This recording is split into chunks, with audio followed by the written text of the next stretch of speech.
kami dari kelompok 2 tugas proyek mata kuliah Aljabar Linear Elementer dari Offering E, Prodi S1 Pendidikan Matematika Angkatan 2023.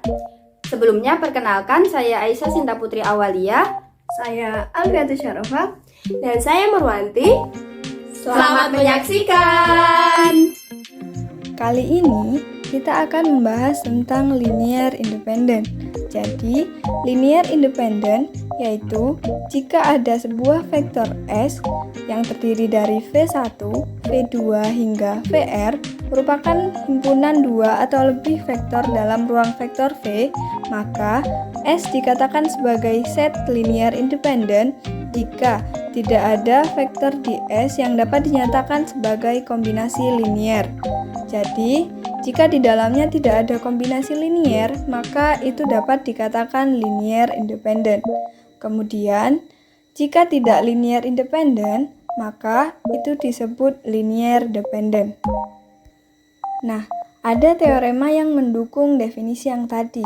Teoremanya yaitu sebuah himpunan tidak kosong S yang terdiri dari V1, V2 hingga Vr di dalam ruang vektor V dikatakan linear independent jika dan hanya jika satu-satunya koefisien memenuhi persamaan vektor berikut, yaitu K1 kali V1 ditambah K2 kali V2 hingga KR dikali VR sama dengan 0, di mana ketika K1-nya kita cari, yaitu K1 sama dengan 0, K2 sama dengan 0, hingga KR sama dengan 0.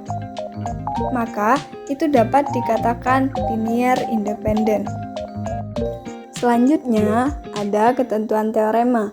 Yang pertama, satu himpunan dengan banyak vektor yang mengandung 0 itu dikatakan linear dependent.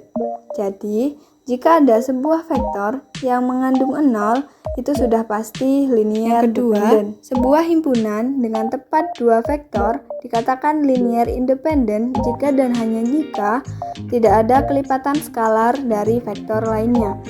Jadi, jika di dalamnya tidak ada kelipatan skalar, maka dua vektor tersebut dikatakan linear independent. Contohnya, tentukan apakah vektor-vektor V1, 1, 2,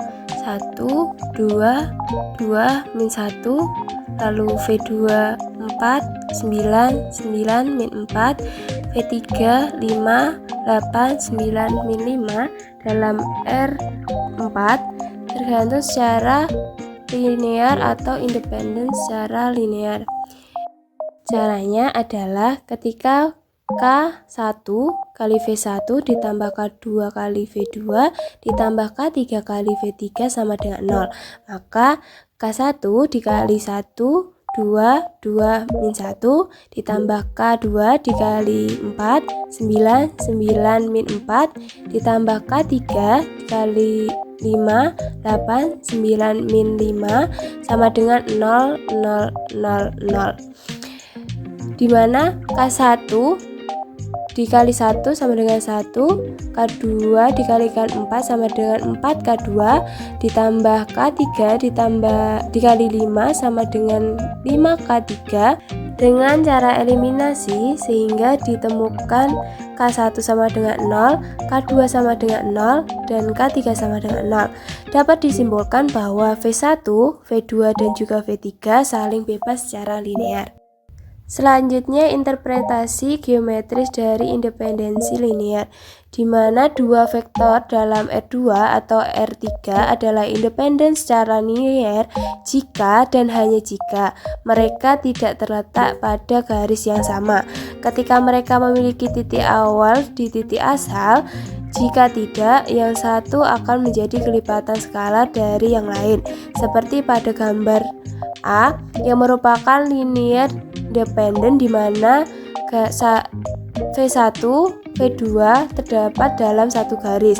Begitupun pada gambar B di mana V1 dan V2 dalam satu garis. Nah, pada gambar C terdapat V1 dan juga V2 di mana mereka tidak dalam satu garis. Inilah yang disebut sebagai linear independent.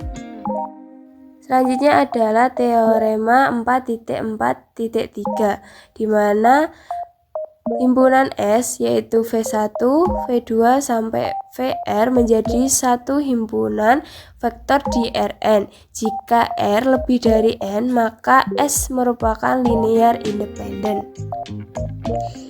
Nah, kemudian di sini ada definisi kedua yang berbunyi jika F1 sama dengan F1x, F2 sama dengan F2x, dan seterusnya hingga Fn sama dengan Fnx adalah fungsi yang memiliki turunan sebanyak n-1 pada interval min tak hingga sampai tak hingga, maka determinannya ditulis Wx sama dengan determinan F1x, kemudian di bawahnya ada F1 aksen x yang artinya turunan pertama dari F1, dan seterusnya hingga F1n-1 yaitu turunan ke n-1 dari F1.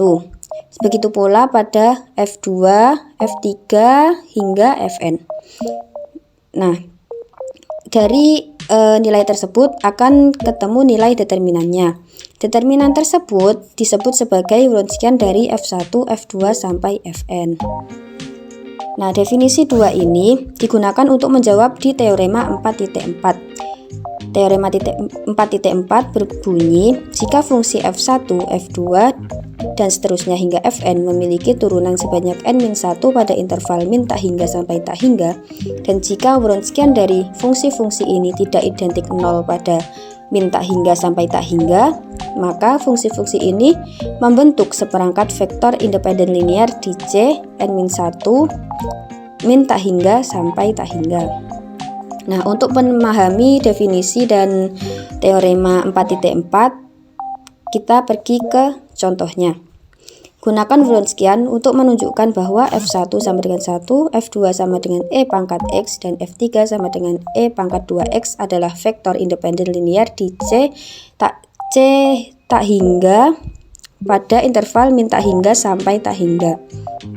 Solusinya, dari F1, F2, dan F3 kita bentuk dia menjadi determinan dulu. F1-nya yaitu 1, F2-nya E pangkat X, dan F3-nya E pangkat 2X.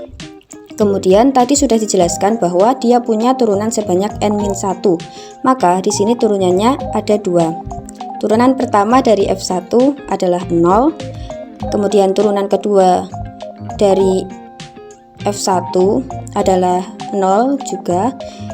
Dan kemudian ke F2, turunan pertama dari F2 adalah E pangkat X tetap, turunan keduanya tetap E pangkat X. Kemudian ke F3 yaitu E pangkat 2X, turunan pertamanya adalah 2E pangkat 2X dan turunan keduanya adalah 4E pangkat 2X. Setelah dihitung, ditemukan determinannya adalah 2 kali E pangkat 3X. Nilai dari 2 kali E pangkat 3X tersebut pasti tidak 0, sehingga ini disebut sebagai linearly independent. Nah, seperti itu contohnya. Sekian penjelasan dari kami, semoga bermanfaat. Terima kasih sudah menonton. Dadah.